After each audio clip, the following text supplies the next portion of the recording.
Guys बात करते हैं कोटक महिंद्रा बैंक के बारे में और उनके जो पुराने एमडी और सीईओ थे उदय कोटक, उन्होंने रिज़ाइन कर दिया है। सैटरडे को इन्होंने रिज़ाइन किया है, तो इस पे हम लोग डिस्कशन करेंगे। और इसके बाद, इनके रिजिग्नेशन के बाद कोटक महिंद्रा अगर गिरता है तो कहाँ तक गिर सकता है, कहाँ पे हम लोग बाइंग के चांसेस देख सकते हैं। इनके रिजिग्नेशन के बाद क्या कोटक महिंद्रा बैंक उतना अच्छा चलेगा जितना अच्छा ये चला रहे थे। तो इन्हीं सब बातों पे हम लोग अभी बात करेंगे।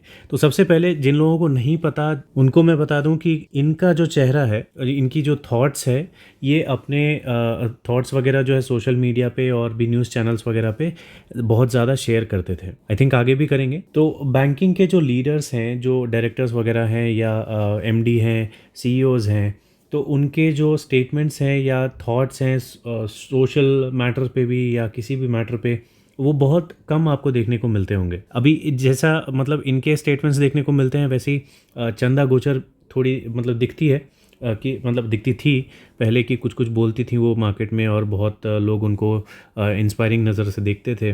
लेकिन फिर बाद में बहुत सारी न्यूज़ आई, थोड़ा जेल वेल का चक्कर हो गया उनका। लेकिन इनका जो है इमेज बहुत ही क्या है, पॉजिटिव बना हुआ है, ठीक है। और इसी की वजह से कोटक महिंद्रा बैंक का भी जो है मैनेजमेंट स्ट्रांग बोला जाता था, अभी भी है। अभी कुछ लोग ये भी पूछेंगे कि इन्होंने रेजिग्नेशन क्यों दिया। तो यहाँ पे आप देख सकते हैं कि रिजर्व बैंक ऑफ इंडिया ने येस बैंक के इशू के बाद, जो येस बैंक में फ्रॉड वगैरह हुआ था, उसके बाद सेट कर दिया 15 ईयर्स। प्राइवेट सेक्टर बैंक्स जो रहेंगे उसमें 15 ईयर्स ही कोई भी चीफ एग्जीक्यूटिव ऑफिसर या मैनेजिंग डायरेक्टर रह सकता है। तो इस रीज़न की वजह से उदय कोटक ने रिज़ाइन किया है। लेकिन इसकी वजह से वो बैंक से अलग नहीं हो रहे हैं। उदय कोटक अब क्या करेंगे, नॉन एग्जीक्यूटिव डायरेक्टर के तौर पे काम करेंगे। मतलब इंस्ट्रक्शंस वगैरह ये दे सकते हैं और नॉन एग्जीक्यूटिव डायरेक्टर रहेंगे। एक तरह से बोल सकते हैं बैक बेंचर टाइप के डायरेक्टर ये रहेंगे। इनकी हिस्ट्री वगैरह जानना चाहते हैं तो आप गूगल वगैरह कर सकते हैं। इन शॉर्ट यहाँ पे लिखा हुआ है कि 1970 के आसपास में ये क्रिकेट वगैरह में जाना चाहते थे, ट्रेनिंग वगैरह भी ले रहे थे रमाकांत चरेकर के अंडर में। तो ये इनका था, लेकिन ड्रीम इनका पूरा नहीं हुआ बिकॉज ऑफ एन इंजरी। तो कुछ इनका इंजरी हुआ था, उसकी वजह से ये क्रिकेट फील्ड में नहीं जा पाए थे। अब देखिए इसका प्रॉफिट आफ्टर टैक्स आप चेक करेंगे तो बहुत ही ज़बरदस्त चार्ट देखने को मिलेगा, कोई इसमें कमी नहीं है। और अगर इसका पीई रेशियो आप आगे चेक करेंगे मैक्सिमम टाइम का, तो यहाँ आपको दिखेगा कि ईपीएस के जो ये पहाड़ हैं, ये पहाड़ कंसिस्टेंसी के साथ ऊपर जा रहे हैं और पीई नीचे है। ओके, 20-25 के बीच में है। मीडियन कहाँ है, यहाँ पे 30-35 के बीच में। तो बहुत अच्छी पोजीशन ये दिख रही है। हमारा परफेक्ट कॉम्बिनेशन जो होता है ईपीएस ऊपर जाने का, है ना, ईपीएस एंड पीई नीचे आने का, ये हो गया पीई। तो ये परफेक्ट कॉम्बिनेशन होता है किसी भी स्टॉक में एंट्री करने के लिए। और पीई अगर आपको मीडियन के नीचे मिल रहा है तो वो और अच्छी बात है। लेकिन सिर्फ इतना सा काफ़ी नहीं होता है। अगर आप बहुत ज़्यादा बुलिश, बहुत ज़्यादा तेज़ चलने वाली कंपनी ढूंढ रहे हो तो ये वैसा स्टॉक नहीं है। ये वैसा स्टॉक है जो कंसिस्टेंसी में ऊपर जाता हुआ हमेशा दिखा है, लेकिन बहुत ज़्यादा तेज़ ये नहीं जाता है। ओके, मार्केट कैप वगैरह में कोई कमी नहीं है। आरओसी आप देखेंगे, रिटर्न ऑन कैपिटल एम्प्लॉयड में, तो वो आपको कम दिखेगा। फाइनेंशियल इंडस्ट्री में मैंने आपको बोला था कि एटलीस्ट ये 10% रहता है तो अच्छा माना जाता है। इवन आरओई जो होता है ये भी 10% के आसपास होता है तो अच्छा माना जाता है। तो जो आप पैसे लगाओगे उसमें आपको अच्छा रिटर्न मिल जाएगा ठीक ठाक। लेकिन जो आरओसी है वो इस कंपनी का 6.86 अभी के टाइम पे दिखा रहा है। और इवन आप प्योट्रॉस की स्कोर चेक करोगे तो ये 4 दिखा रहा है, जो कि बिलो एवरेज है, 5 से कम है। ठीक है, तो अगर आपके लिए फाइनेंशियल्स बहुत ज़्यादा मायने रखते हैं तो ये कंपनी आपको बहुत बहुत ज़्यादा रिटर्न बना के नहीं देगी। यहाँ पे इसके ऑल टाइम चार्ट में आप देख सकते हैं कि कहाँ से कंपनी ने शुरुआत की थी और यहाँ पे एक बहुत लंबे टाइम का फॉल आपको देखने को मिल रहा है। ठीक है, और यहाँ से देखिए कंसिस्टेंसी में ये ऊपर जाता है, बीच बीच में इन्वेस्टमेंट के मौके मिलते हैं।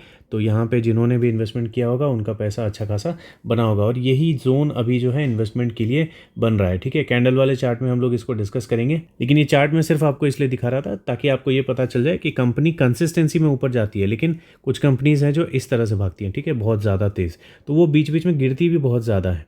आप बर्जर पेंट का एग्जांपल ले सकते हैं। बैंकिंग इंडस्ट्री में भी बहुत सारे स्टॉक्स हैं, लेकिन जो मुझे अभी ध्यान में आया मैंने आपको वो बता दिया। ठीक है, तो बर्जर पेंट एक ऐसा स्टॉक है जो बहुत ज़्यादा प्रॉफिट देता है और जब गिरता है तो अच्छा खासा गिरता है। लेकिन वो भी स्टॉक ऐसा ही है जो बहुत मतलब लंबे टाइम में आप देखेंगे तो कंसिस्टेंसी में ऊपर जाता है। तो उसके मुकाबले इस स्टॉक में, कोटक महिंद्रा बैंक के स्टॉक में, आपको रिटर्न्स जो हैं बहुत ज़्यादा देखने को नहीं मिलेंगे। ये देखिए यहाँ पे हम लोग आईसीआईसीआई बैंक को कोटक महिंद्रा के साथ कंपेयर कर रहे हैं। यहाँ पे आईसीआईसीआई बैंक ने लगभग 200% का प्रॉफिट दिया है और कोटक महिंद्रा बैंक ने सिर्फ 50% का। मतलब यहाँ से ये 4 गुना ज़्यादा प्रॉफिट दे रहा है, ठीक है। लेकिन जब भी गिरावट होगी तो यहाँ पे देखिए एक एग्जांपल आपको दिखा देता हूँ। ये रेड वाली जो आपको रेखा दिख रही है, ये आईसीआईसीआई की है, ठीक है। तो जब भी फॉलिंग आएगी मार्केट में, कभी भी फॉल आएगा, तो ये और कोटक दोनों आपको एक ही पोजीशन पे देखने को मिलेंगे। इसका मतलब ये है कि आईसीआईसीआई बहुत ज़्यादा गिरेगा, कोटक कम गिरेगा। ऐसा हुआ है, ऐसा आगे भी होगा, मैं ये नहीं बोल रहा, लेकिन हिस्ट्री ही होती है जो आगे जाके रिपीट होती है किसी भी स्टॉक में, ठीक है। तो ये ऐसा हो सकता है कि अभी जैसे आईसीआईसीआई बहुत ज़्यादा ऊपर चल रहा है, तो कभी भी किसी रीज़न से अगर पूरी बैंकिंग इंडस्ट्री गिरती है तो कोटक हो सकता है थोड़ा गिरे, लेकिन आईसीआईसीआई भी इसके लेवल पे आ जाएगा, मतलब ये बहुत ज़्यादा गिरेगा। तो ये सारी चीज़ें आपको कंसिडर करके चलनी पड़ती हैं। तो अब मैं आपको अपना प्लान बता देता हूँ कि मैं इसमें इन्वेस्टमेंट कब करने वाला हूँ। मेरे हिसाब से अगर इसी महीने अगर इसमें कुछ भी प्रेशर देखने को मिलता है तो मैं अराउंड आप बोल सकते हैं 1670, ये थोड़ा नीचे लग गया, 1658 पे लग गया, रुकिए 2 मिनट से चेंज कर देते हैं। तो लगभग यहाँ कहीं पे मैं इसमें इन्वेस्टमेंट करूँगा।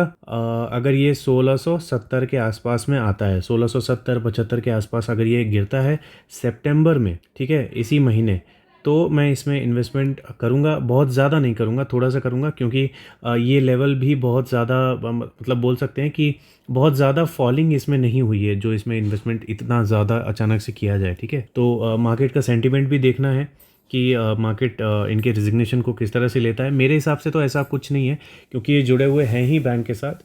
आरबीआई के एक रूल की वजह से इन्होंने रिज़ाइन दिया है, तो उतनी कोई बड़ी बात मुझे नहीं लग रही। लेकिन फिर भी देखना है कि मार्केट इस पे कैसे रिएक्ट करता है, और जो फॉरेन इन्वेस्टर हैं, म्यूचुअल फंड्स हैं, वो लोग कैसे रिएक्ट करते हैं। उसके बाद हम लोग डिसाइड करेंगे कि 1670 पे हम लोग इन्वेस्टमेंट करेंगे या नहीं। लेकिन अभी फ़िलहाल मेरे लिए मेरा जो कंसिडरेशन है वो 1670 पे है, ठीक है। अगर इसके नीचे के फिर कुछ सिचुएशंस बनते हैं तो मैं वो आपसे शेयर कर दूंगा बाद में, लेकिन फ़िलहाल के लिए इसी पे हम लोग ध्यान देंगे। जो स्विंग ट्रेडर्स हैं वो लोग चाहे जितना इन्वेस्टमेंट करना चाहें वो कर सकते हैं, क्योंकि उनका ज़्यादा टारगेट होता नहीं है। अगर आपको यहाँ पे इन्वेस्टमेंट मिल जाता है तो आप इसमें एक सेलिंग पॉइंट मान के चल सकते हैं 2185 के आसपास का, ठीक है। जो स्विंग ट्रेडर्स हैं, शॉर्ट टर्म ट्रेडर्स हैं, ठीक है, तो वो अगर 1670 के आसपास में ले पाते हैं और स्विंग ट्रेडिंग करना चाहते हैं तो 2185 के आसपास में आप एग्जिट कर सकते हैं। तो गाइज़ कोटक महिंद्रा के बारे में इतना ही, और अब मिलते हैं अगली वीडियो में।